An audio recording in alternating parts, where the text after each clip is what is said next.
One of the most common goals I hear from players, time and time again, is making their own build in Path of Exile. And I can totally understand why, because when I first started the game, that's the first thing I did. I sat down with an Excel spreadsheet, and I did all the math on which node seemed the most efficient.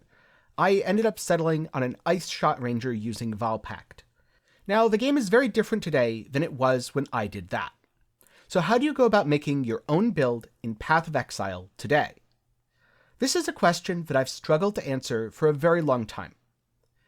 Because I've been making my own builds since before leagues were a thing, to the point where it's almost second nature. And when I tried to break the process down, when I tried to look at what I do, and categorize it into the 5 simple steps to make a build in Path of Exile, I began to realize something. If a process of making a build in Path of Exile was simple enough that I could give you the 5 simple steps that is the secret to making your own build and having it be successful every time, well, someone else would have already made that video. In fact, a lot of other people would have made that video, and we'd all have those answers. Builds in Path of Exile are very complex, and it's extremely difficult to perfectly replicate another person's build. Odds are, you and I can play the exact same skill, and we could have completely different builds. You could be playing a Poison Spectral Helix Assassin, and I could be playing an Elemental Spectral Helix Raider, and my friend Dredd could be playing a Strength Stacking Spectral Helix Berserker. It's the same skill, they're all Spectral Helix, but they're different ascendancies, different scaling, and different builds entirely. Or maybe we're playing the same build, but our gear ends up being very different. That's going to come down to your budget, how much time you spent playing the build, and also just personal preference. In general, my builds will have less damage, especially in PoB, than many others. That's not something I value. In fact, I find it quite obnoxious how overvalued DPS is. When you present someone with a realistic League Start build, they will usually complain that the build is unrealistic because it only does 1 million damage, therefore it can't possibly function. The reality is, the numbers in PoB are largely made up anyway. They're approximations, and if I want to find out how much DPS my build has, I can just turn on OBS and record a boss kill. I can run through a map, or if I don't want to use OBS at all, I can just see how it feels. If I feel like my build is clearing quickly, it probably is. If I feel like the boss fight was easy and smooth, then again, the build probably has enough damage along with good defenses. This is also why I focus on quality of life above almost all else in my builds. At the end of the day, when you focus on quality of life first, it's going to feel better to play, and you can always fix issues with damage or defenses later, especially as you continue to play and continue to invest in a character throughout the league. So, what's my secret? Well, instead of looking at skills, items, and builds, and going from there, I tend to like to start with the basics, but I don't really consider this to be a secret. Looking at mechanical interactions is always a great place to start. It's why, if you want to learn crafting, I suggest starting with item tags. For example, when I played my Strength Stacker in Scourge League, I looked for as many mechanics as I could find that synergized with stacking strength. I looked at Brutus Lead Sprinkler, a synthesized weapon, and ultimately settled on Replica Alberon's Warpath. I found these by combing through the item databases on the wiki, PoEDB, and of course Path of Building. From there, I realized there's a lot of interactions between strength and accuracy. I found this because I was looking through PoE Ninja, and I noticed a lot of people who were stacking strength were playing a Juggernaut and also stacking accuracy. So I combined strength and accuracy, and those things went on to define the rest of my build and the choices I made. During 3.17, when I played a Black Flame Ignite Wave of Conviction Occultist, I started looking at spells with high base damage for Ignite, the things that you might expect when you hear Ignite build, Armageddon Brand, or Fireball. But then I realized physical damage as extra in combination with Elementalist's Shaper of Flames could scale even harder. So I started looking at Purifying Flame. Or maybe Reap. Wait, what about Wave of Conviction? That has a ton of base damage, right? And so after playing around with stuff, I was pretty sure Wave of Conviction was the best way to go. And then I went to PoE Ninja, and I found that there were several Korean players who were doing Wave of Conviction Ignite Occultist, leveraging Black Flame. And after all, what's better than Ignite Prolif? Ignite Prolif with pops that inflict their own ignites that can Prolif. And that pretty much solved my damage, but the character was unfortunately very squishy, as were a lot of the other builds I was looking at. As it turns out, that wasn't that hard to solve because I'd already done the work before. I just stole all the defenses I was already using on my very successful Righteous Fire Inquisitor, and realized that because my tree was so similar, both being fire damage over time builds in the top left, I could just put all those defenses on the Occultist, and I had a Black Flame Ignite Occultist that cleared very well, had great single target, and had good defenses. If you're curious about that build, you can click through the card. The reason I brought these up is I wanted to give a couple of tangible examples of my thought process when making builds. But I have one more announcement that should be of interest to you if you like making builds in Path of Exile or you enjoy Path of Exile mechanics. Before I do though, if you found this helpful so far, please leave a like as that's the best way to guarantee a Headhunter drop at League start. Note, this channel is not affiliated with Grinding Gear Games and cannot actually offer you a Headhunter drop in any way, shape, or form. For more content, get subscribed and ring that bell to be notified whenever I upload, something that you might be especially interested in given the upcoming announcement. Or if you want some more content immediately after this, be sure to click through the card. That'll have some related videos along with my second channel, 10 Gaming Thoughts, where I talk about gaming news and much more.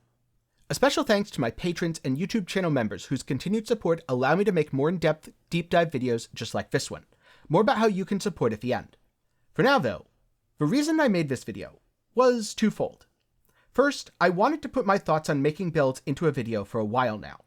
But the more I thought about it, the more I realized I can't. I can't give you a guide to making builds in Path of Exile. But what I can do is teach you the underlying mechanics that combine to make a build. And once you've learned those fundamentals, I can talk you through other aspects of my process. Thus begins the revival of my Path of Learning series. Originally, I made Path of Learning to teach beginners about the basics of Path of Exile. But I realized this wasn't the best approach, because a lot of veteran players won't click on a video if they know it's aimed for beginners. And if I was making a video for a beginner, I didn't need to get into a lot of the esoteric facts, but that's exactly the sort of information that's super helpful when you're making a build. So this time, I'm going to try to do both. I want the Path of Learning series to be an in-depth guide to mechanics in Path of Exile. In each video, I'm going to start with the basics, the things that everyone should know starting from early on in their Path of Exile journey. And then I'm going to move on to the more obscure and esoteric things, the way that you combine the mechanics or possibly leverage them in a build. This way, whether you're a beginner or a veteran, there should be something for you in each episode. I plan to start with core topics, things like resistances, and then move on to understanding more complex things, like how you combine defensive layers, or when you've gone too far while you're stacking something. After all, a strength stacker, like the name implies, wants to stack a lot of strength. But how much strength is too much? When would it be better to invest in another stat? And then finally, the last episodes will be the Build Academy, where I focus on combining all the previous knowledge into making your own builds in Path of Exile. I still don't think that I can express how to make a build in PoE in a single video, which is why I'm not going to try. Instead, it's going to be an entire series. Which brings me to the first and most important lesson in both Path of Learning and the Build Academy. Always be open to learn from your mistakes. When a craft fails, don't just assume it was RNG. Ask yourself, what could you have done to make it less random? And maybe experiment a bit on Path of Exile. When you die, don't just say the game's stupid and that damage is overtuned. Ask yourself, what could I have done differently? Could I have added another defensive layer to my build? Could I have rolled that map differently? Did I maybe miss position? Was I too eager to run up to the enemies? Or is my method of dealing damage too delayed? And when you're looking at a build, don't just copy it because that's what they did. Look at the community wiki for all the items. Maybe try PoEDB, and do your best to understand why an item's there. If there's a build guide or showcase, hopefully it explains it. But that's not always going to be the case, and sometimes you're just going to be looking at someone's character either on the website or the PoE Ninja page. Even when you are following a guide, don't be afraid to experiment. Use a different item instead. Sometimes it's going to be worse, and it might even temporarily brick your build. But you can always go back to what you were using before, or fall back on what they did for inspiration. And who knows, you might discover an incredible synergy. Path of Exile is very much a knowledge-based game, so you need to be willing to learn and adapt to find success. I've released build guides and build showcases for years now, and one mistake I saw over and over again with the build guides that led to build failure was people trying to copy exactly what I did. Short of you putting on my gear and playing exactly like me, you're never going to have the same gameplay experience, even if you're playing the same build and even if you're following a guide I made. And so that's why I don't make build guides anymore. I make build showcases to talk about my experiences, to do my best to explain why I'm doing what I'm doing, and also the steps I went through to get there. But I also always suggest looking at multiple sources before playing a build.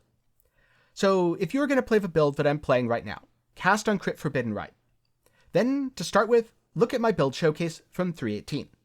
Then watch Subtractim's video on cast on Crit Forbidden Right. And finally, go over to PoE Ninja and look for someone who's playing on Hardcore or Solo Self-Found, who's also managed to put together a cast on Crit Forbidden Right build, and see what they're doing differently. This way, you'll get a very good idea of what's core to a build, the mechanics which will be difficult or impossible to replace, such as if you drop Chaos Inoculation, how much of a headache that's going to be. But you'll also see the mechanics which aren't important, things that you'll be able to adapt and change for yourself.